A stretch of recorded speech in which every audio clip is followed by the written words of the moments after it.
Gimkit just released a feature called Gimkit Creative, which puts all the creative tools that Gimkit uses to build all of their game modes in the hands of students and teachers.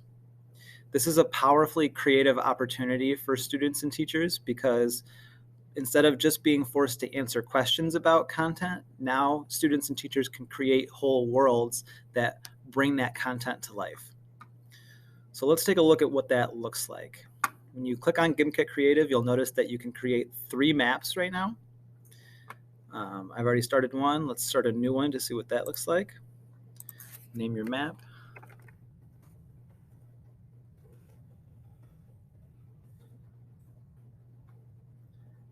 And create your world, and it will load you into the world building platform.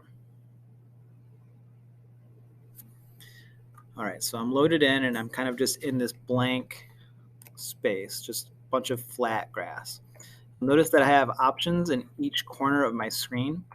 I have a play button, which will let me play test my game. I have an addition button, which is where all the elements of my game live.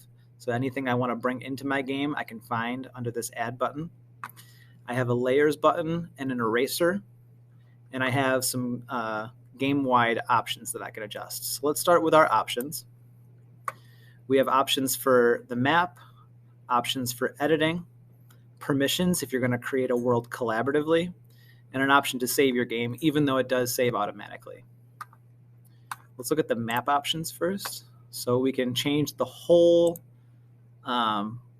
look of the ground or the terrain in the game. We could change it to concrete, we could change it to disco, whatever we want. And that will change everything in the game. We can also do that on a block by block basis using the terrain button, but this is a fast and easy way to change everything. We can turn on or off a game clock. We can set up what teams will be like when players play this game. All kinds of options to control how teams work in the game. Set maximum health and shield and all of these things that control how a player starts in the game. Decide how scoring will work in the game. You can include a leaderboard or turn it off. The kind of score that you'll be using if they're collecting some kind of resource. So this is the resource that they might be choosing to collect. Usually it's cash, but you could maybe make your game all about collecting blue keys and hiding them around the map and creating interesting behaviors that the students have to perform in order to find them. There's all kinds of creative opportunities and ways that you could go with your game. Editing options, we can control player collision, player speed, how fast they move when they're editing the game. The grid snap is a helpful tool when you're placing items in your game. It kind of helps you align them more easily, and you can even turn on a grid that you can see. Zone device displays, so you can kind of just see the border if you create zones in your game. And the memory bar is interesting because instead of creating like borders around your game to show you how big out it can be built, they give you a certain amount of memory per game.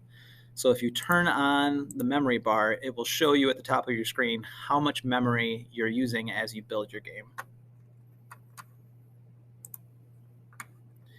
Permissions, so if you're having people help you build your world, if you're building collaboratively, the owner can control if people can add things, if people can remove things, if people can edit things that are already in the game, and then if people are allowed to create and edit with the code blocks that are available in some of the items in this game building platform. All right, so let's look at the things that we can put in our game. We have 4 options. We have terrain, props, devices, and wires. Terrain is where you build the floor and walls of your map. So again, I changed the entire floor of my map to this boardwalk style, but I could go in and say, I want my floor for a certain part to be concrete. Maybe if I'm building like sidewalks or something like that. And then if I want to make it something that my player can't walk through when they're playing, I can change that terrain type to a wall, and that will act as a barrier to them. So I could create rooms that require certain actions in order to access, things like that. So I'll build a wall right here.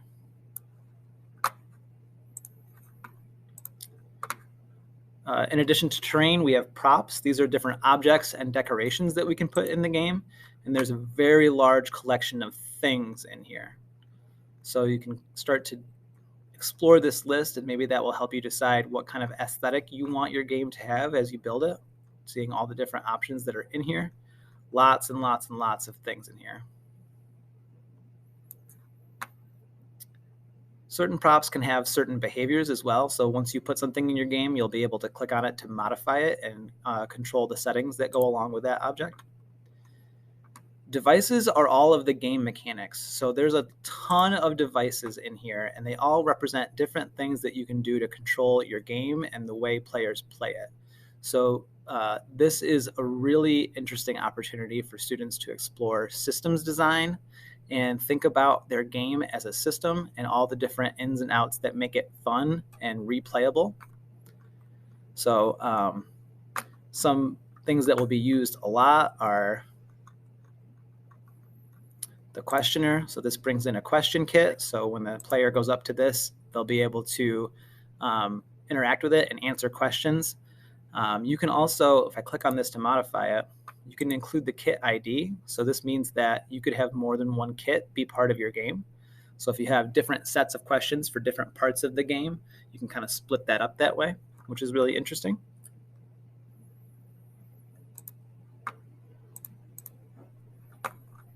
Some other interesting devices in here. You could do item granters, spawners, set up laser beams, control what actions take place when a life cycle event occurs, require a player to have a certain item in order to move around, all kinds of really, really interesting things.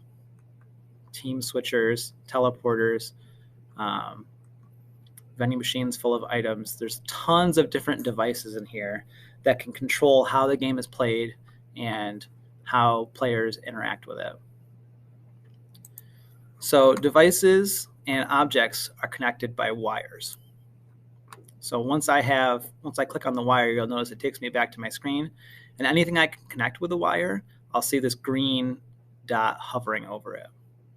So let me back up and add a device. Let's say a button. I'll put the button, maybe the button is on this side of the wall, and